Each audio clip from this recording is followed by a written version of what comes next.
आज जैसे ही सवेरा हुआ और बस इतना ही बताया गया कि मेला देखने के लिए मथुरा कृष्ण जा रहे हैं और जिसको चलना है वो भी साथ में चले। जो ये बात मैया के कानों पड़ी कि कृष्ण मेला देखने जा रहे हैं तो मैया व्याकुल हो गई। लाला तुम मेला देखने जा रहे हो, मथुरा जा रहे हो, मैया को छोड़ के जा रहे हो? मैया मैं तुम्हें छोड़ के नहीं जा रहा हूँ, मेला देखने जा रहा हूँ। आज करीब भगवान 11 वर्ष कुछ महीने के हुए हैं, 11 वर्ष कुछ महीने के। मैया व्याकुल हो गई। लाला तुम जानते हो कि मैया तुम्हें भोजन कराए बिना भोजन भी नहीं करते, तुमको देखे बिना घर का कोई कार्य भी नहीं करते। आज तक मैंने तुम्हें अपनी आंखों से कभी ओझल नहीं किया, एक पल के लिए मैंने नेत्र बंद नहीं किए। तुम मेरी आंखों के सामने रहो। मेरा दिल हमेशा यही चाहता है, तुम्हें देखकर ये सांसें चलती हैं। इतनी आयु में तुमको पाया, इसलिए थोड़ी पाया कि तुम मुझे छोड़ के चले गए। मैया रोने लगी और जब मैया रोने लगी तो भगवान की आंखों में भी आंसू आ गए। दोनों नेत्र नीचे कर लिए। मैया श्रृंगार करो। आज भी भगवान का हम सुंदर सुंदर श्रृंगार करते ना, भगवान को श्रृंगार बहुत पसंद है। रोने लगी। भगवान ने दोनों नेत्र नीचे किए कि अगर मैया ने मेरे आंसुओं को देख लिया तो व्याकुल हो जाएगी। और जैसे ही मैया ने ऐसे हाथ रखे ऊपर किया तो भगवान की आंखों से आंसू निकल रहे हैं। ये भाव सूरदास जी ने भर भर के लिखा अपने शब्दों में। भागवत में ऐसा नहीं लिखा है, लेकिन सूरदास जी ने अपने पदों में लिखा है। भगवान की आंखों से आंसू निकल रहे हैं। भगवान सोच रहे हैं कि मैया आप सही सोच रहे हो, आज का दिन इस वृंदावन में मेरा आखिरी दिन है। ये तुम नहीं जानती हो, वो अपने मन में कह रहे हैं, ये तुम नहीं जानती हो लेकिन मैं जानता हूं। आप अपने मन में सोच रही हो कि लाला छोड़ के जा रहा है, ये सच्चाई है कि मैं छोड़ के जा रहा हूं। आप क्या जानो कि मैं किसका बालक हूं, आप क्या जानो कि मैं कौन हूं, आप क्या जानो। जब मैं आपकी गोद में आया, जब मैं आपकी शरण में आया, आप तो होश में ही नहीं थे। आपने तो एक कन्या को जन्म दिया था और आपको लग रहा है कि आपने मुझे जन्म दिया है।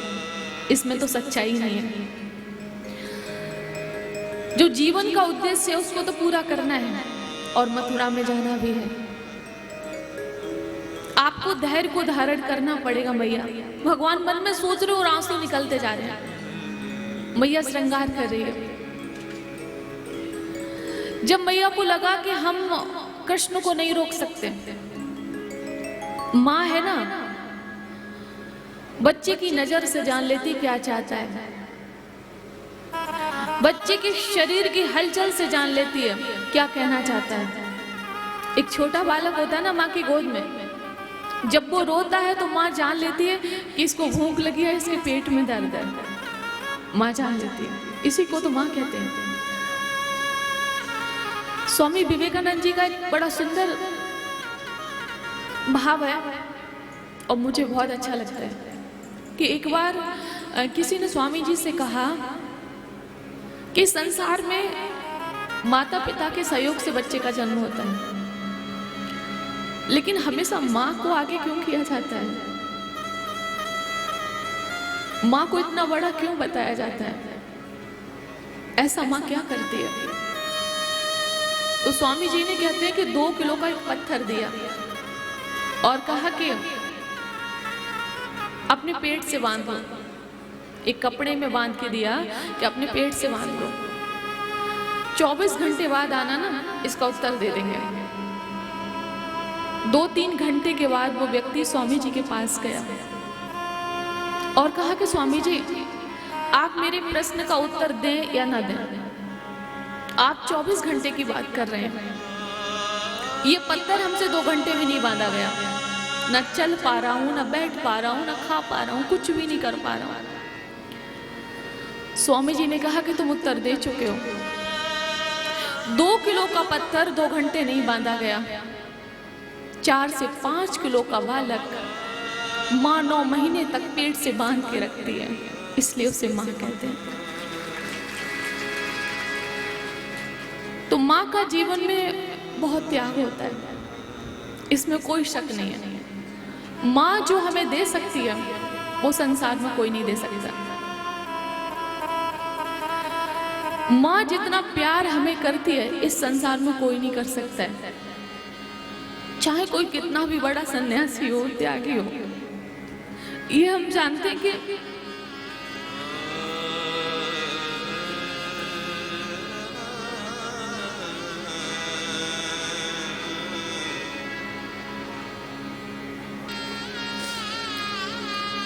जब भी अकेले में अपने बारे में सोचता होगा, अपना जीवन याद करता होगा, या किसी माँ की गोद में कोई बालक देखता होगा, तो उसे अपनी माँ की याद जरूर आती है, क्योंकि माँ ये होती है। माँ के हाथों की वो खुशबू, माँ के आंचल से छुप के वो प्यार जो मिलता है वो संसार में कोई नहीं दे सकता। इसीलिए मेरी सभी से प्रार्थना रहती है कि किसी भी पद पे हो, कितने भी आप व्यस्त हो, लेकिन माँ को सम्मान, प्यार, साथ समय जरूर दें, क्योंकि वो ऊंचाई किस काम की, वो मान प्रतिष्ठा पद किस काम का, जिसमें पहुंचने के बाद अपने माता पिता ही दिखाई न दे, वो किस काम का।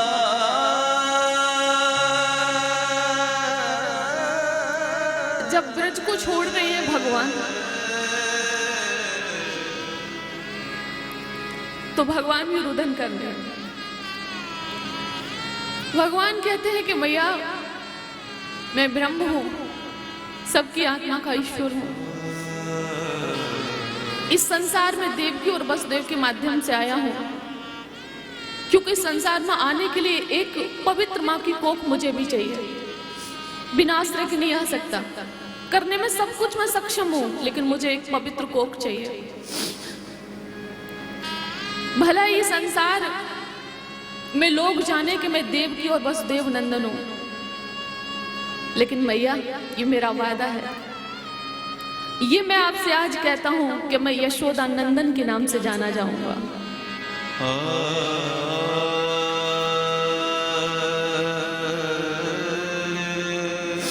और इसीलिए देवकी नंदन कम, हम सभी यशोदा नंदन ज्यादा कहते हैं। मैया ब्रज में जाती है, सबको, लोगों को ढूंढ ढूंढ के इकट्ठा करके लाती है। आज लाला वृंदावन छोड़ के मथुरा जा रहे हैं, आज हम लोग कैसे रहेंगे? कह तो रहा है कि परसों आ जाऊंगा।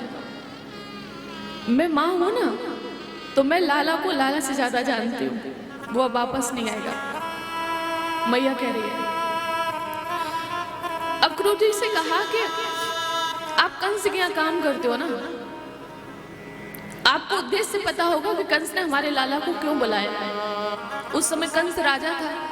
तो सूरदास जी लिख रहे हैं कि अपने स्वामी कंस से कहना जाके कि एक माँ को भिक्षा में कृष्ण को दे दे, चाहे भले हमारा बदले में गोधन ले ले। अगर इतने से भी उसका जी ना भरे ना, तो मुझे देवकी वसुदेव की तरह ना कारागृह में डाल दे। जो चाहे वो दंड दे, जो चाहे वो सजा दे, लेकिन बस इतनी सजा ना दे कि हमारे कमल नयन कृष्ण को हमारी नजरों से दूर ना करे। बस इतना कर दे। अक्रूर, ये संदेश लेके तुम कंस के पास जाओ। क्योंकि ये बात मैं इसलिए कहती हूँ कि अगर भगवान ने मुझे आयु दी, विधाता ने उम्र दी, तो हो सकता है कि मैं जीऊं। वैसे मैं अपने लाला के बिना जी नहीं पाऊंगी, मैं रह नहीं पाऊंगी। हो सकता है कि विधाता ने उम्र दी और मैं ना मरूं, कोशिश भी करूं तो भी ना मरूं। तो मैं जीऊंगी तो बस अफसोस इस बात का है कि जब कृष्ण को देखना चाहूंगी, जब कृष्ण का दर्शन करना चाहूंगी, तो कमल नयन कह के किसे पुकारूंगी। बहुत रुदन किया है गोपियों ने जब वो देखा कि भगवान ने कहा कि चाचा जी ऐसा करो, रथ निकालो, जल्दी चलो। सवेरे सवेरे की बात है, अगर गोपियों ने जान लिया ना तो वो जाने नहीं देंगी। सूरदास जी लिख रहे हैं कि राधा जी भी आई हैं। राधा जी कह रही हैं कि रात्रि में एक व्यक्ति गया जिसने ये संदेशा सुनाया कि कृष्ण सवेरे मथुरा जा रहे हैं। सूरदास जी ने लिखा है। तो राधा जी भी आ गई हैं। असंख्य गोपियां नंद बाबा के द्वार पे खड़ी हैं कि कृष्ण जाएंगे अर्थात हमारे प्राण जाएंगे, कृष्ण के बिना तो हम रह ही नहीं सकते। तो विधाता को कोसती हुई कह रही हैं, अहो विधाता तब ना कुछ दया, संयोज मैत्र्या प्रणय न देना। गोपियां विधाता ब्रह्मा से कह रही हैं, ब्रह्मा जी तो हम लोगों को बनाते हैं ना, कि या तो हमें बनाया ना होता, और ठीक है हमारे शरीर को बनाया तो हमारे वक्ष स्थल में हृदय ना बनाते, मन ना बनाते, दिल ना बनाते। और अगर मान लो कि आपने दिल भी बना दिया तो इस दिल में कृष्ण के प्रति प्रेम उत्पन्न न करते। और मान लो अगर आपने उत्पन्न भी कर दिया तो आप हम दोनों को कभी मिलाते नहीं। और अगर मिला दिया है तो हमें अलग मत करो। अगर अलग कर रहे हो तो इसका अर्थ है कि तुम्हारा हृदय बहुत कठोर है, आपकी रीत उल्टी है, आपकी रिवाज उल्टी है। पहले तो दो लोगों को मिलाते हो, उनके हृदय में प्रेम उत्पन्न करते हो, और जब वो जीने मरने के लिए तैयार हो जाए तब तुम उनको अलग कर देते हो। गोपियां कह रही हैं, लेकिन कह रहे ना विधि का विधान जो तय होता है वो होता ही है। रथ में भगवान बैठने जाते हैं। राधा जी से कहा भी, तुम कुछ कहोगे, मैं जा रहा हूं। राधा जी ने कहा कि अगर मैं मना करती हूं तुम्हें जाने से तो इतना मैं अपना अधिकार नहीं मानती हूं, और अगर मैं ये कहती हूं कि तुम यही रहो, ये कहा कि तुम यही रहो, ये अधिकार नहीं मानती, और मैं तुमसे कहूं कि हाँ तुम जाओ, तो ये प्रेमियों की भाषा नहीं है। जो चाहता है वो अपने प्रेमी को कभी अपने आप से दूर नहीं कर सकता। तो मैं ये नहीं चाहती कि आप दूर जाएं और आप जाएं, हम कह नहीं सकते। श्राप लगा हुआ था, अगर समय हुआ तो कल आपको बताएंगे। वियोग तो तय था राधा कृष्ण का, श्राप लगा हुआ था।